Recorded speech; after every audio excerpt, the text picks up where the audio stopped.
No céu, existe algo mais do que as estrelas.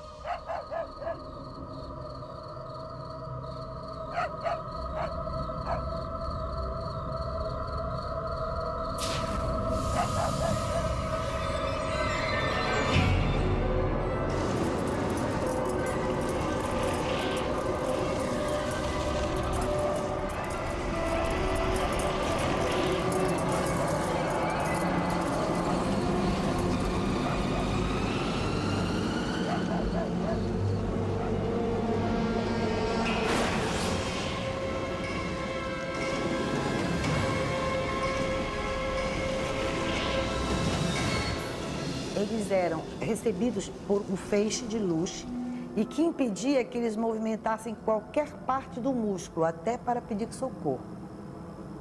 E que, a partir daí, a dor se tornava insuportável e eles eram tomados de profunda fraqueza, como se eles estivessem sendo dopados.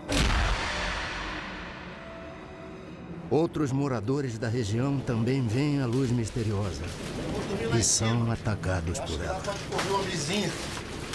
Eu, hein? Vou dormir aqui embaixo. Brisa lá em cima, essas coisas de mosquito. Ó, amanheceu, a gente pega o rumo. Precisa chegar cedo em Alcântara. E aí, Zé? Vai dormir no cafofo? Vou arrumar meu campo por aqui. Precisando de um bom descanso hoje. Esse dia é cansativo. Esse foi. Até amanhã. Eu vou prender a âncora. Até amanhã. Vocês guardaram o peixe, gente? Eu guardei tudo. Guardaram? Olha lá, hein? Ele já pode estar mexendo. Tu vai morrer. Que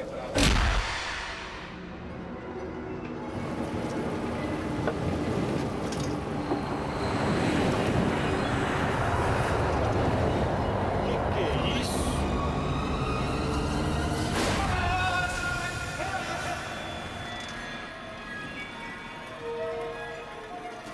Um dos pescadores está morto. O que me chamou a atenção é que quando eu atendia uma pessoa de uma localidade chamada Ariri e uma de uma localidade chamada Candeuba, elas eram distantes mais de 100 quilômetros. E as pessoas me contavam a mesma história, sem se conhecerem, sem nunca terem se falado e na mesma noite e nos mesmos horários ou até em horários diferentes. Dezenas de pessoas entram em desespero. O medo do desconhecido provoca pânico. Aconteceu isso, de eu olhar assim para o telhado e veio aquela, tipo uma lâmpada assim, acesa, e direto na minha coxa. Eu dormi até debaixo de um balcão lá em casa com medo daquilo. Pensava assim que fosse enviado por Deus, né? Fosse algum castigo, né? Para uns podia ser o demônio estaria atacando os cristãos, mas a maioria não sabia realmente dizer o que era, simplesmente demonstrava pavor.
Boa noite.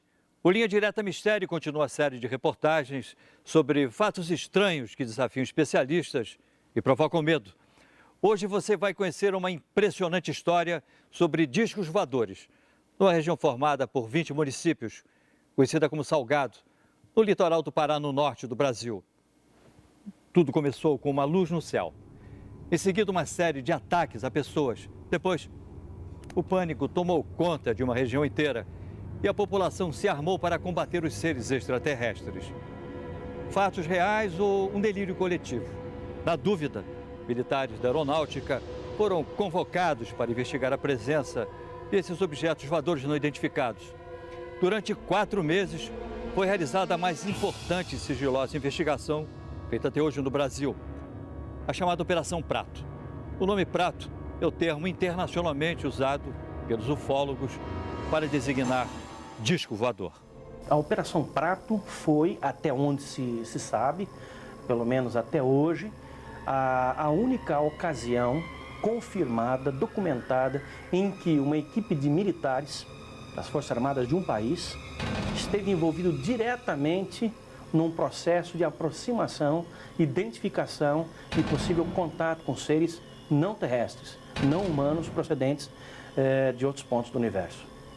A Operação Prato é um dos casos mais fantásticos que tem na ufologia brasileira.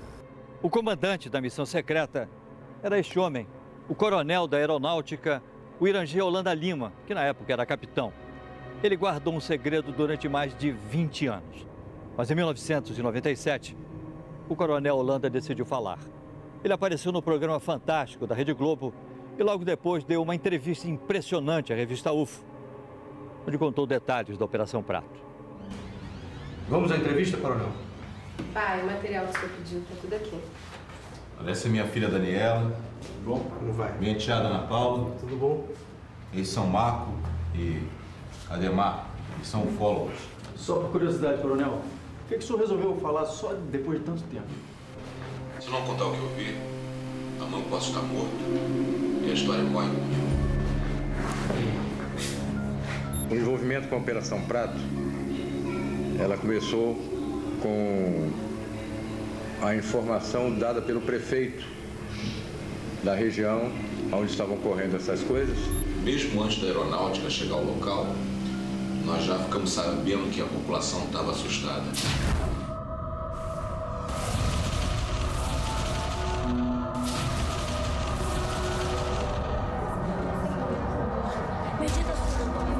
O clima era de pânico.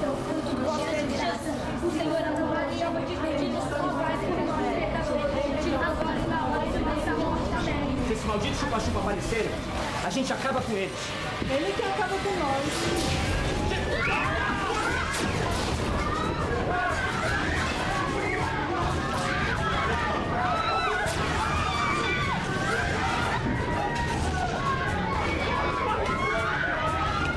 Qualquer buraquinho que tivesse, aquela luz passava e atingia a pessoa.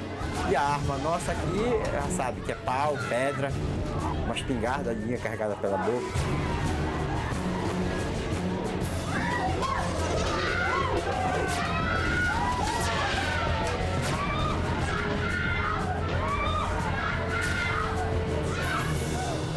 E o povo vivia apavorado, porque esse feixe de luz noturno tinha já agredido várias pessoas. A comunidade toda se amontoava em 3 casas apenas. Ficavam rezando, às vezes cantavam algumas canções religiosas. As pessoas em pânico, a unidade de saúde de Colares virou quase que um pátio dos milagres. Depois dos ataques a moradores, a única médica da região, doutora Velaide, tenta dar conta de tantos feridos. Doutora, ela não fala, ela não consegue andar. Doutora. Vocês são de onde? Nós somos de Candeuva, doutora. A senhora vai salvar a minha mulher, doutora? Olha ela aí, ó. Fica a mais de 100 quilômetros daqui. Olha só, olha pra isso, dona Velaide, o que é isso? Maria, vai lá pra frente atender as outras pessoas, deixa que eu cuido dela, deixa que eu dou uma olhada. Essa luz, essa incidência vinha nas mulheres, preferentemente nas mulheres no seio esquerdo. Elas eram longilíneas, retas, extensas e largas, como se algo tivesse chapado existiam sempre dois orifícios paralelos e que você apertava e não desapareciam e ficavam elevadas, como se duas agulhas tivessem penetrado, que as queimaduras de uma pessoa necessitam de aproximadamente 96 horas para que a pele entre em necrose, fique enegrecida e entre em necrose. Só que as queimaduras que eram feitas nas pessoas, a necrose era imediata. Realmente eu fiquei espantado de ver o que eu vi naquelas pessoas. O que seria o resultado da atividade dessas luzes, que eles chamavam de chupa-chupa. E virou chupa-chupa, por causa disso, chupando o sangue, chupa-chupa. Dezenas de famílias deixam a cidade, inclusive algumas autoridades. A médica, o prefeito e o padre decidem ficar. Não posso fazer mais nada. Mas se eu fosse vocês, eu também ia embora daqui o mais urgente possível. Com licença, autoridades. E a população de Colares foi tomada por uma crise, talvez assim, de pânico. E a cidade entrou num processo de esvaziamento. O medo era de chegar a um ponto e de nós não termos mais medicamentos, alimentos a gente já não tinha, porque ela estava caminhando para um verdadeiro caos. E o que foi feito, coronel? Bom, a primeira providência foi mandar um grupo da aeronáutica ao local, tá? Para restaurar a ordem. E o senhor estava entre eles? Não. Nessa primeira fase, eu estava em outra operação.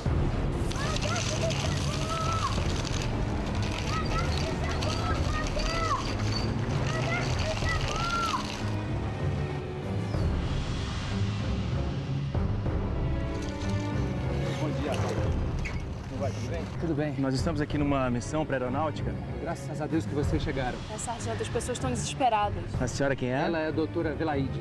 Eu acho que nós vamos precisar muito da senhora. Esse é o prefeito. Bom dia, prefeito. Tudo bem? Tudo bem. Bom, eu gostaria que os senhores explicassem pra gente o que está acontecendo exatamente. Eu só vou pedir um momentinho que a gente precisa montar o acampamento. Tudo bem? Vocês podem me acompanhar aqui na sombra? Pois não. De modo que algumas pessoas podem compartilhar, de repente, de uma situação emocional e essa situação emocional se propagar.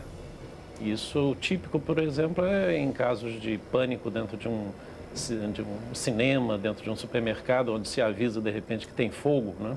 Então, as pessoas, de repente, saem correndo, umas passam por cima das outras, há mortes, etc. E, de repente, o supermercado ou o cinema nem estavam pegando fogo. Existem explicações científicas, existem vários fenômenos atmosféricos raros, mas interessantes, entendeu? Lampejos no céu, luzes estranhas, que sempre, não é de hoje isso, assustaram as pessoas, né? Mas eu acho também que quando você acredita em milagre, você vai ver milagre com muito mais facilidade do que se você for uma pessoa que não acreditar nos milagres.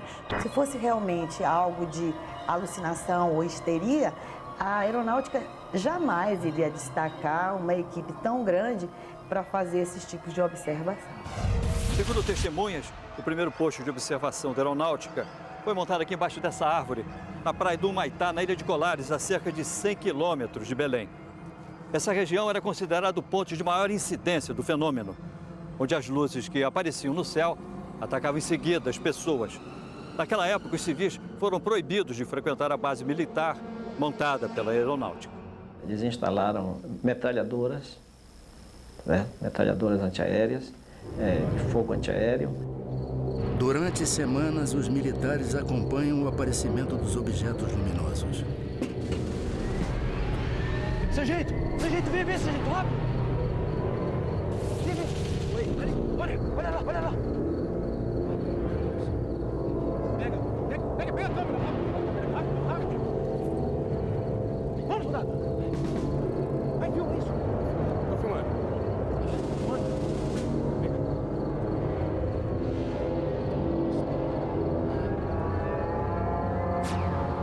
Tem 20 anos que eu converso com pessoas que dizem que têm contatos com seres, né, que se dizem extraterrestres, né? E a maioria dessas pessoas tem uma reputação que você não pode ir contra. Em algum desses sistemas, deve haver um planeta com as condições que propiciaram a vida na Terra. Então, isso eu acredito. Agora, o contato é muito difícil, dadas as distâncias gigantescas. Você pode ir para um outro planeta, vamos dizer, a 50 anos-luz de distância daqui, né, e tem lá umas bactérias, uns protozoários, né, uns vírus de alguma forma, que não tem nada a ver com vida inteligente, né? Só o fato de você ter vida não significa que você venha a ter vida inteligente. Então como é que o senhor se envolveu com a Operação Prato? Não se chamava Operação Prato. Esse nome fui eu que dei depois. Vamos combinar que se a missão era secreta, Operação Disco Voador ia ser óbvio demais, né? Então o senhor foi para a Amazônia e... Naquela época eu ainda era capitão. Eu chefiava o Paraçado, um serviço de resgate na selva. Eu tinha acabado de terminar um curso em Brasília e o comandante do 1º Comar mandou me chamar. Segundo testemunhas, o relatório enviado pelos militares sobre o fenômeno das luzes impressiona o comando da aeronáutica. Capitão Holanda, o senhor acredita em discos voadores? Acredito no que eu posso ver, coronel. Objetos não identificados foram vistos nesta região. A maioria dos objetos apareceu aqui, ó, perto da ilha de Colares. É um povoado com muita fé, mas sem nenhuma instrução. A maioria são pescadores e lavradores. E como é que eles estão reagindo? A nossa equipe enviou esse relatório. Leia, por favor. E um analista psicológico que fazia parte da própria operação, ele chegou a redigir um relatório assinando embaixo o seguinte, que se aquele fenômeno não cessasse, ou se alguma coisa não fosse feita para preparar aquela população para conviver com aquele tipo de situação, ele temia que os mais fracos de espírito, essas são as palavras do próprio relatório, passassem a buscar a autoaniquilação, ou seja, um processo de suicídio em massa. É impressionante, coronel. Parece até filme de ficção científica daqueles que... Mas não é. Capitão Holanda, eu quero que o senhor assuma o comando desta missão. Entendido? Dispensável. Sim, senhor. Dura de Holanda era um cara bastante destemido, por isso até que ele foi escolhido. Ele tinha a noção muito clara de que objetos voadores não identificados existiam. Ele acreditava em vida em outros planetas e acreditava que os discos voadores realmente eram um fato legítimo. Mas ele não acreditava que os fenômenos que estavam acontecendo naquela região tivessem qualquer coisa a ver com discos voadores. O capitão Holanda chega à cidade. É a maioria aqui da região, capitão, e de algumas cidades próximas daqui. E as lesões são todas idênticas? É sempre assim, queimaduras, na vertical com 2 orifícios paralelos. Doutor, esses ferimentos devem ter sido causados por algum tipo de inseto. No início eu também achei que fosse, capitão. Mas agora são tantas as pessoas com as mesmas características que eu não sei mais. Doutora, a senhora acredita em chupa-chupa? O senhor acredita? Eles me procuravam diariamente para saber o número de pessoas que eu tinha atendido, as entrevistava. Dizia que não era para se apavorar, que aquilo, né, devia ter vindo do céu, ou um planeta, uma coisa, aí ia confortando as pessoas, né? A senhora pode me contar como isso aconteceu? Foi um chupa-chupa, doutor. Eu quase morri. Estava numa procissão. Era uma romaria.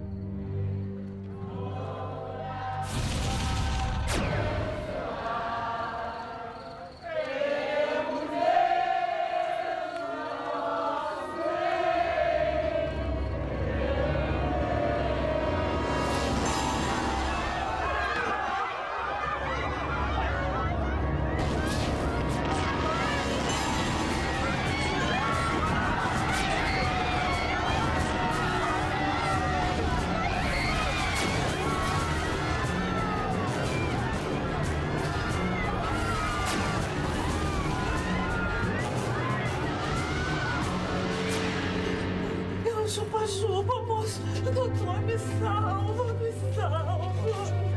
Os sargentos que estavam na operação, eles brincavam muito comigo porque eu sempre dizia que não acreditava naquilo. Capitão! O que é isso, doutor? O povo acende fogueiras e grita pra se defender. Eles acham que assim estão espantando os discos voadores. Bobagem, não há nenhum disco voador. Olha, capitão, eu não estaria tão certo disso, hein? Eu só vou ficar convencido quando uma nave passar por cima da minha cabeça.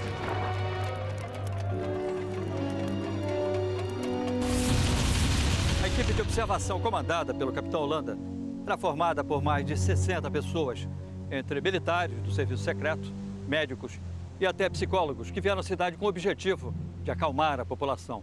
Nesse local, a chamada Praia do Machadinho, o capitão Holanda viveu uma experiência que o marcaria pelo resto da vida.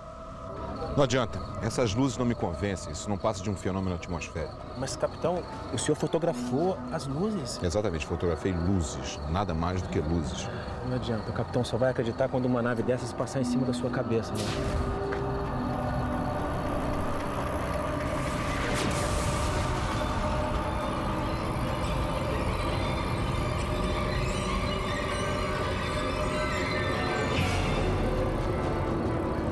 Em cima de nós um objeto muito grande, acredito que uns 30 metros de diâmetro, forma discoide preto. Nós ficamos olhando, estupefatos, assustados, parado em cima da gente a uns 200 metros de altura. O que eu vi não tinha me satisfeito até aquele momento. Dali para frente não tinha mais dúvida nenhuma. Alô, capitão? Sim, sargento. Eu tô aqui com um vigia daquela olaria que fica ali perto do rio e ele tá me contando uma história que eu acho importante o senhor ouvir. Tô aqui na cidade, vamos pegar um depoimento. Capitão, o senhor me desculpe, mas eu acho que é importante o senhor ouvir. Coloca ele então no rádio. Pois não, vou passar pra ele. Pode falar normalmente, me conta aquela história. Seu Luiz, o que o senhor tem pra me contar? Eu tava na beira do rio quando eu vi uma paca. Aí, capitão, me ajeitei pra caçar a bichinha.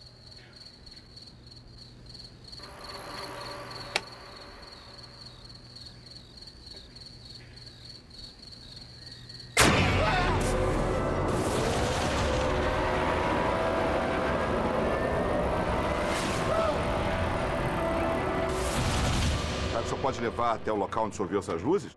Quê? E lá outra vez, capitão? Nós tivemos oportunidade de chegar a uma pessoa que tinha tido um avistamento impressionante. Os agentes entraram para tomar um café e comer uma bolacha, alguma coisa lá, antes de entrar no barco para a gente ir para a missão. E eu, como chefe da missão, não podia me dar essas mordomias. Eu fiquei olhando fora, vendo o ambiente.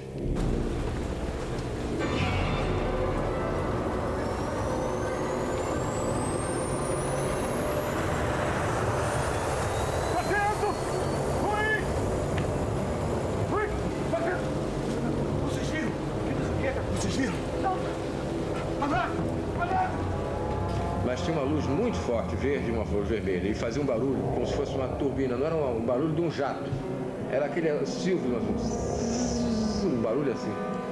E ele mergulhou em cima de onde nós estávamos, na casa onde nós estávamos. Nenhum piloto faria uma coisa dessa, porque isso é morte certa.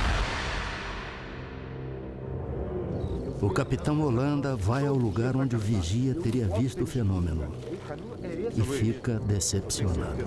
Foi neste local que o senhor avistou as luzes? Estou dizendo para o senhor, seu capitão, as luzes, aquela coisa surgiu de trás daquelas árvores. De repente veio aquele clarão em cima de mim. Eu vim correndo, porque eu me assustei e a luz passou em cima aqui de mim, uma luz vermelha. Olha, nós já estamos há mais de 3 horas aqui e nada acontece.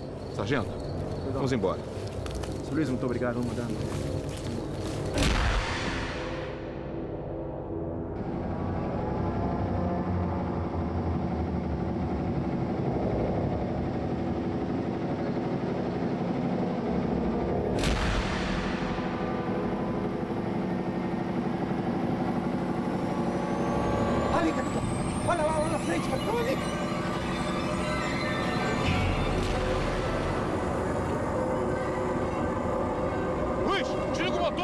Agora a gente vai passar a noite aqui! Soldado, soldado! No binóculo, no binóculo!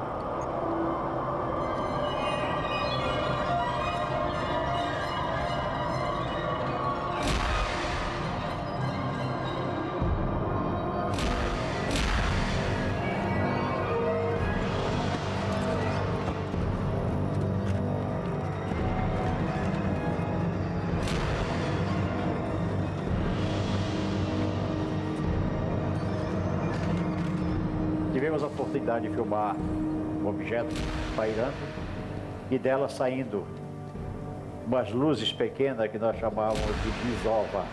Mas voavam numa velocidade, entravam na mata, tiravam o rasante, coisas fantásticas. Brincavam conosco, a verdade é que eles brincavam conosco. Se eles chegassem até aqui, depois de tamanha viagem, tamanho custo, O menos que eu esperaria é que eles fiquem brincando.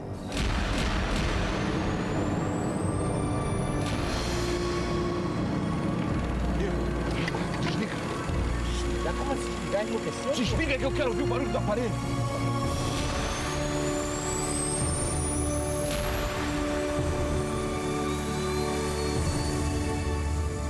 E ficou na nossa frente uma coisa assustadora, um objeto muito grande.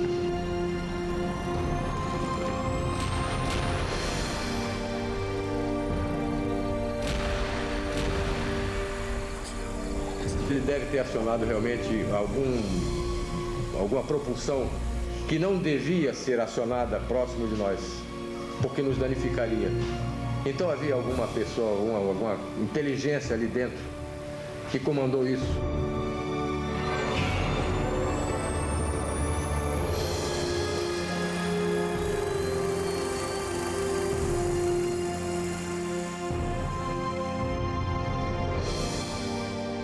Ele disparou com uma velocidade incrível para o firmamento e sumiu no meio das estrelas. Existem centenas de bilhões de outras galáxias, então eu sempre brinco que existe mais estrela no universo do que grão de areia na praia de Copacabana, sabe? Então você pega um punhado de grãos de areia e você fala, isso tudo aqui é estrela espalhada pelo universo, né? Só que até o momento não existe absolutamente nenhuma prova concreta de que nós fomos visitados por uma outra civilização inteligente.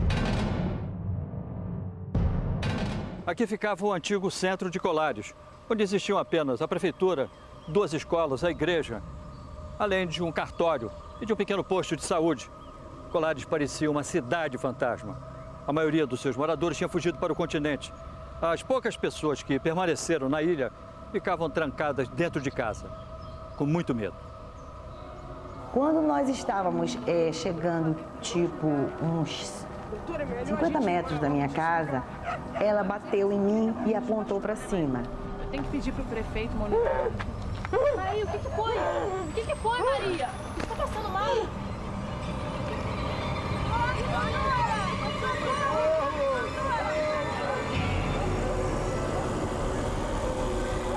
E vi um objeto, mas tão próximo, e tão bonito.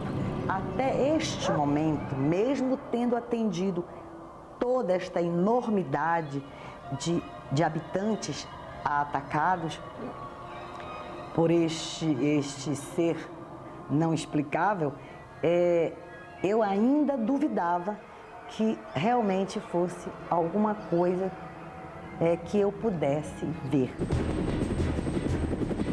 Mais uma testemunha procura a aeronáutica em busca de ajuda. O morador Antônio Ferreira convence os militares a ir até o local onde teria avistado um disco voador.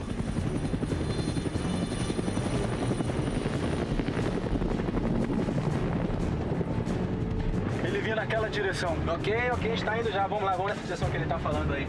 É um voo rumo ao desconhecido.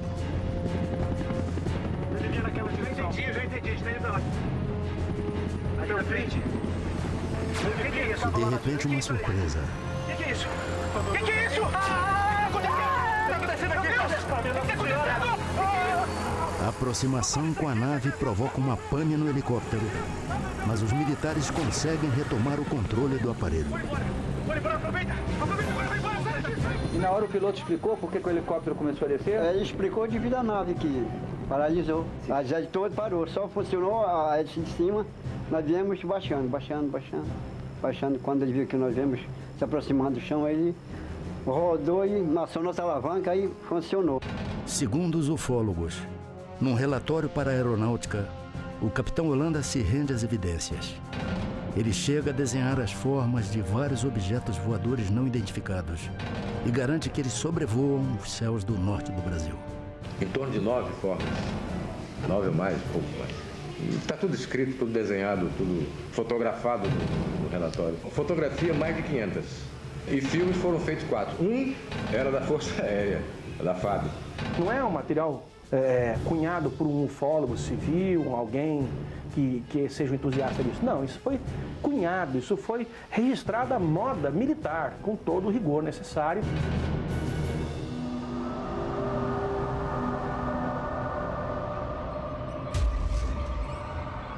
o capitão Holanda se torna um homem obcecado pelos objetos luminosos.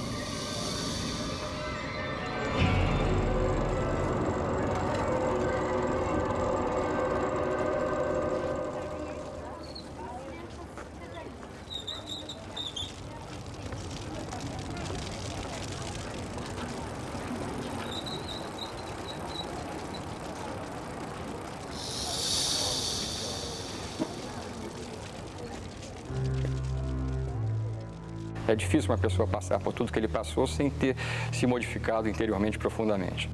Segundo o comandante Ubiratã Pinon, amigo do capitão Holanda, a aeronáutica o chamou para o fim da operação. Eu creio que nós deveríamos... Boa tarde, senhores. Boa tarde, capitão. Os senhores leram o meu último relatório? Lemos, capitão. Incrível, não? A nave pousou quase em cima da embarcação. Capitão, a Operação Prato acabou. Acabou? Acabou? Mas nós fizemos descobertas extraordinárias, brigadeiro. A aeronáutica não está mais interessada nesta operação. Tragam seus homens de volta. Nós já temos outra função para o senhor. Mas nós estamos prestes a fazer contato com os extraterrestres. A Operação Prato está oficialmente suspensa, capitão. Ouviu bem? Sim, senhor. Com licença. E o que é que a aeronáutica vai fazer com todas essas informações? Capitão, nada o impede de continuar investigando sozinho. É exatamente isso que eu vou fazer, coronel. Com licença. A FAB parou por 4 meses de operação, ela mandou parar. Aí nós continuamos. Eu continuei. Segundo testemunhas, em março de 1978, os fenômenos pararam de assombrar o litoral paraense.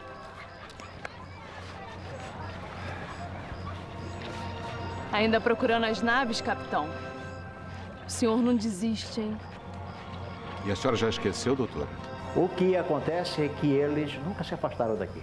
Até hoje, eles continuam aparecendo. Acredito muito que eles estão entre nós, vivendo igual a nós, alguns deles, procurando uma maneira de nos conhecer melhor. Você não sabe se a pessoa que você está conversando é o alienígena ou não. Segundo revelou a amigos, o capitão Holanda, mesmo depois do fim da Operação Prato, continua a fazer novos contatos.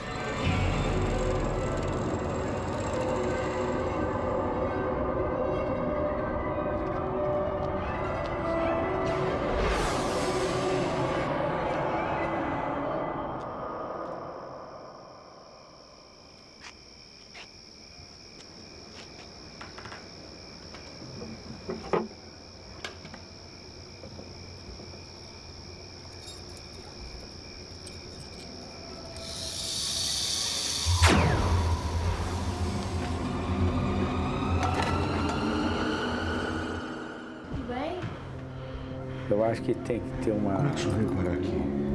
A presença de um extraterrestre, a gente vê um ET e a gente poder trazê-lo aqui para entrevistá-lo. Aí a gente vai acreditar realmente. Mas isso não quer dizer que a vida extraterrestre não seja possível. É possível. Hoje, nas noites de Colares, só vemos estrelas.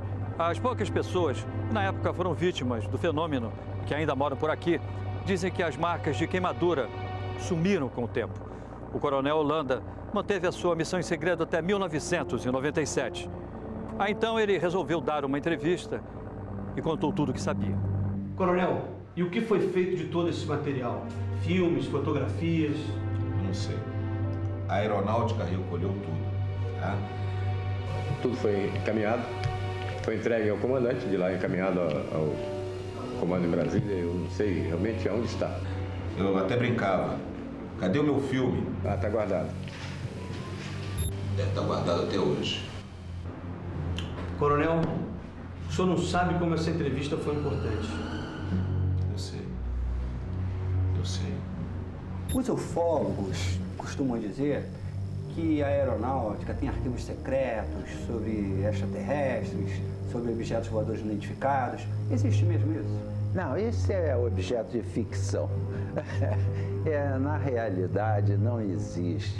A Força Aérea tem até um documento dizendo como os seus militares devem reagir em caso de um possível contato. E como deve ser o contato com a imprensa. E a primeira coisa que se fala, ó, negue. Eu fiz parte da comissão sigilosa do governo brasileiro. O presidente era o brigadeiro José Vaz da Silva. A primeira pergunta que eu fiz a ele, mas por que o interesse dos militares pela ufologia? Ele disse, porque esse é um assunto de segurança nacional. E nós estamos interessados em conhecer da estratégia dos UFOs as intenções deles.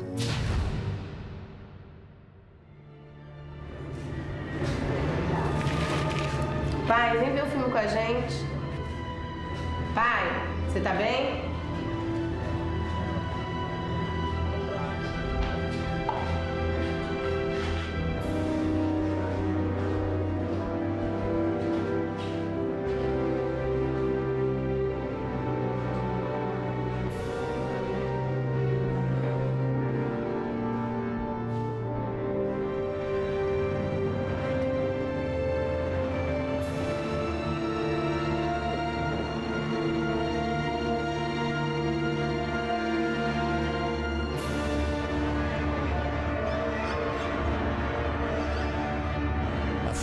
E a enteada chamam pelo pai. Ele se enforcou com o cordão do roupão dele. Ele amarrou numa parte alta da cabeceira da cama. Ele vinha sofrendo um processo depressivo que periodicamente se estabelecia de maneira mais acentuada há muitos anos. Pode todo mundo dizer que o Holanda praticou um suicídio. Eu não vou acreditar em suicídio de jeito nenhum. E acredito que por um motivo qualquer, acontece algo com as pessoas que vão além dos seus conhecimentos ou falam algo de que não estão autorizados a falar. O renascimento dessa questão veio mais ou menos no final do século XIX com um astrônomo americano chamado Percival Lowell, que tinha um certo fascínio com Marte. E na época, 1870, 80, o telescópio mostrava Marte como se tivessem umas linhas que ele interpretou como sendo canais construídos por uma civilização inteligente marciana que estava morrendo de sede, uma espécie de canal de irrigação, né? Isso daí fez um tremendo de um sucesso. E essa ideia de que os marcianos não só eram inteligentes, mas agressivos, tomou então corpo. A Operação Prato se tornou um evento estudado pela ufologia internacional. Holanda chegou a ser procurado por ufólogos de vários países, entre eles o americano Bob Pratt, um dos maiores especialistas do mundo em OVNIs e que já esteve no Brasil 13 vezes para fazer pesquisas. Há casos pontuais de ataques de pessoas por objetos voadores não identificados em vários lugares do mundo, mas na intensidade, com a gravidade, com a proximidade e no número que nós verificamos na Amazônia, nunca, jamais nada semelhante aconteceu em lugar algum do mundo. Em vários cantos do planeta, as pessoas continuam a se surpreender com objetos voadores não identificados. Agora, de fenômeno que você tem, que é registrado em vídeo ou registrado em foto, é muito difícil você colocar uma hipótese que não seja fraude, má interpretação, né? Porque você justamente não tem, né, o controle da hora que aquilo estava sendo feito, né? Então esse é um problema. Você não tem nada que você chegue e fale, não, esse aí é incontestável, isso não existe. Por que eles vieram à Terra sugar sangue de brasileiro e não de africano? Não sei. A ufologia é um pacote de perguntas e isso é que deve ser levado a conhecimento das novas gerações, porque nós temos excelentes jovens superdotados. Nós adoraríamos ter contato com uma civilização extraterrestre, porque nós somos justamente as pessoas que gostam do mistério, de explorar o desconhecido. Então, quando vem essa grande surpresa, né, das descobertas, para nós é o máximo, né?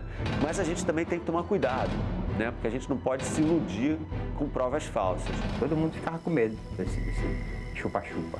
Isso não é lenda não, seu Moacir? Não, porque lenda é mentira, né? Não, mas isso não é mentira não, isso é verdade. Foi verdade mesmo. Mira, Vin, vai para as antenas. Vai para as antenas. Em maio deste ano, pela primeira vez, a aeronáutica aceita receber ufólogos em sua sede em Brasília.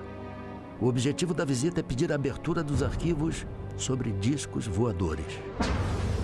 O comando da aeronáutica não quis gravar entrevista sobre a Operação Prato, mas aceitou responder a perguntas por escrito.